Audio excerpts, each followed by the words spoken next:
Another project, MR2 turbo, to be restored.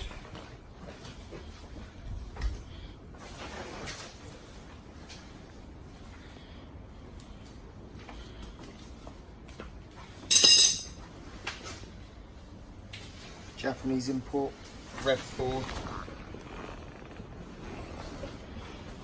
Covered approximately 70,000 miles.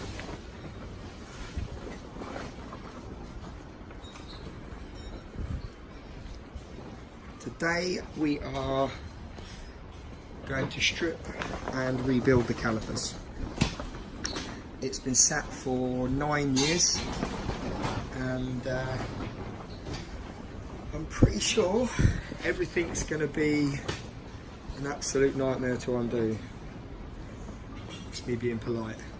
As you can see, we've got a storm coming in, Storm Diana, 70-mile-an-hour winds. So we've built this marquee and hope we don't blow away.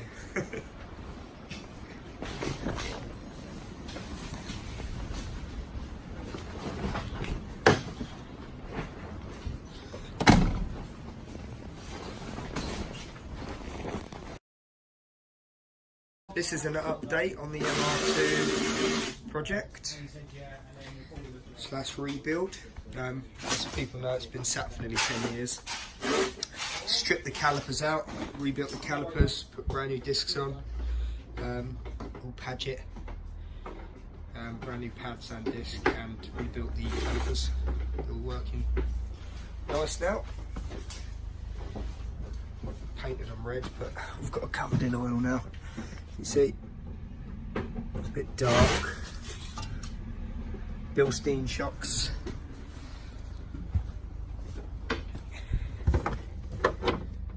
Bilstein Toyota.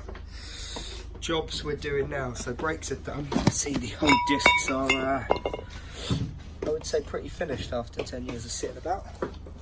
So next jobs, we have a Walbro fuel pump 255 to replace.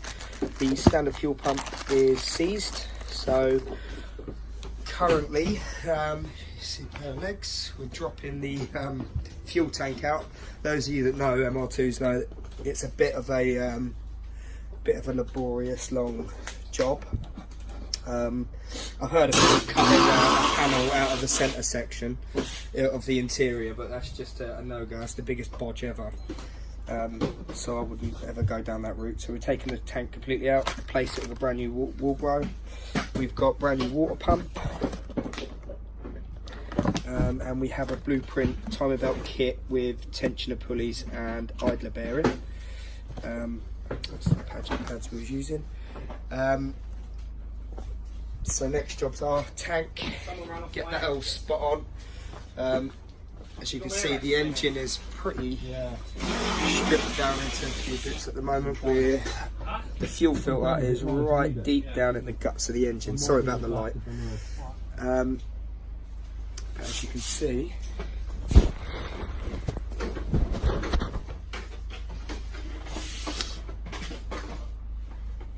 it's in a pretty dirty state. There's a brand new, that's what the fuel filter looks like for those of you that haven't replaced one. You have to take the airbox out. Once you take the airbox out, it's just down below the airbox directly. There's 2 bolts. The bolts are usually pretty difficult to get off. The car then, I'll take it over to the body shop and do a complete respray. Complete bare metal respray on it. As you can see, a lot of them do this. If you look on the paint, sort of micro blisters. It's the primer that was used years ago. They're proud, sort of well known for going on the spoiler and quarter panels. Those of you that got them, that is the reason why. It was the primer that was used in Japan. It goes sort of very brittle and allows moisture in, and then it micro blisters and pops. So there we are so far. So update on the MR2 turbo. Fuel tank is out. It is an absolute headache taking a tank out of one of these. Anyone that's done it knows exactly what I'm talking about. Anyone want to see what 10-year-old fuel looks like?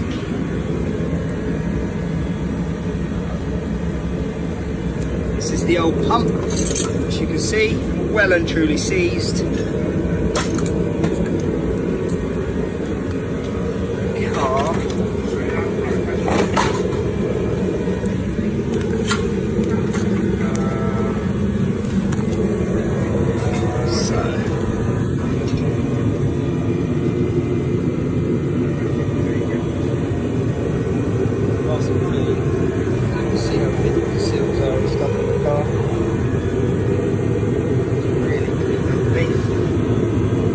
But you have to remove the coolant pipes, aircon pipes, straps, heat shields in the engine,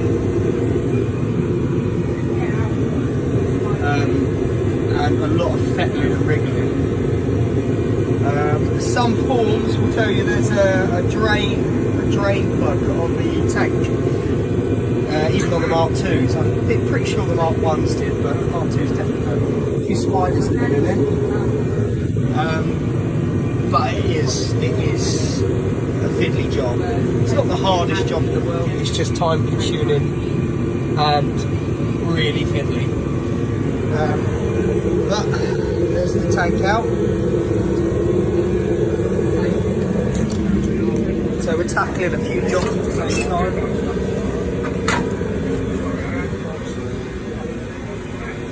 Cam belt, it's all been stripped off. Got all the brand new pulleys here, ready to go on. Tomorrow I'll put those on. But it's difficult. Decided to do it with the engine in. Done a few of them now with the engine in. They're not that difficult. People say take the engine out. They're not that difficult to do with the engine in. Getting the water pump off is the most awkward bit. But you've got heat shields here that you have to remove the lines in the tank. So it's quite here is the heat shield, the offended article. You have to get that out of the way. There is the fuel tank though. Ready to put in the Walbro 255.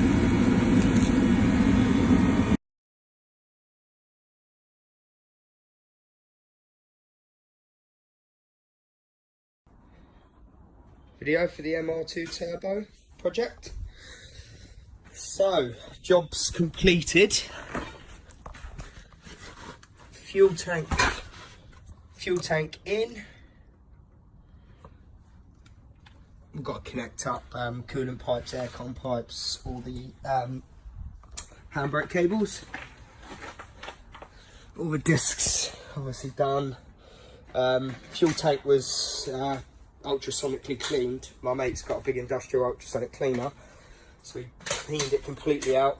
I jet washed the coolant lines through, and got the engine back together. Cam belt on, took the rocker cover off, checked all the cams and stuff, perfect. Replaced spark plugs and a few bits and pieces under here.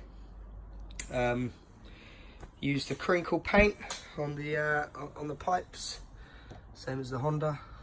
Come out really nice. And gave it a little bit of a tidy up. Started it up. It fired up with the new Walbro 255 on the button. Not even didn't even hesitate. It fired straight up. I've put some fuel system cleaner in it as well, just to double check and double make sure that everything sort of gets cleaned through and done. But yeah, that's where we're at, guys. So we got the engine all running sweet.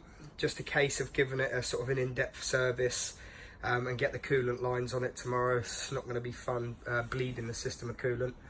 I seem to have an alternator light on.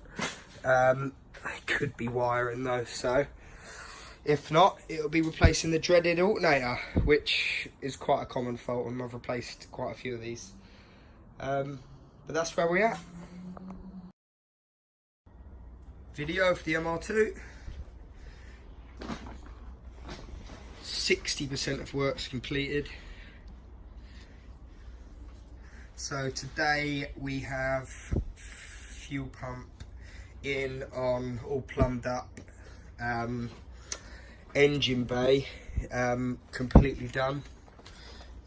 Alarm fixed. New key cut. So we have actually got the car to a running state now, and it runs absolutely superb. So everything's plumbed in and done. Jobs done today have been full service, putting a few of the engine melts back in, plumbing everything in, full service. Yeah, we replaced the plugs. Actually, HKS plugs came out of the car, which I'm guessing were the original ones from Japan. Plugs we have replaced.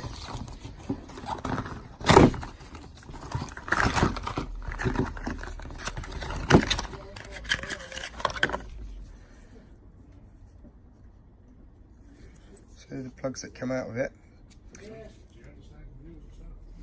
Runs absolutely spot on now. Runs lovely. Give it a little start.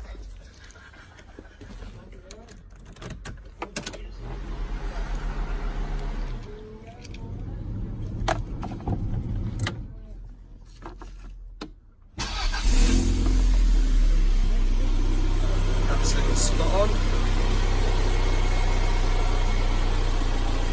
Very quiet, smooth. No misfire. Put new distributor insides in, replace the spark plugs, flush the coolant through, I jet wash the coolant lines out, put them on, blend it all up. Got the Toyota coolant in it as well. New air filter, new fuel filter. We put an engine flush in as well because it's been sat for 10 years.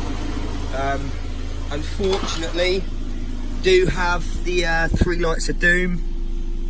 So tomorrow morning it will be a case of putting a brand new alternator in. I did expect it, I did half expect it. Not the easiest place to get to, I'm pretty sure I'm going to take the reels and stuff.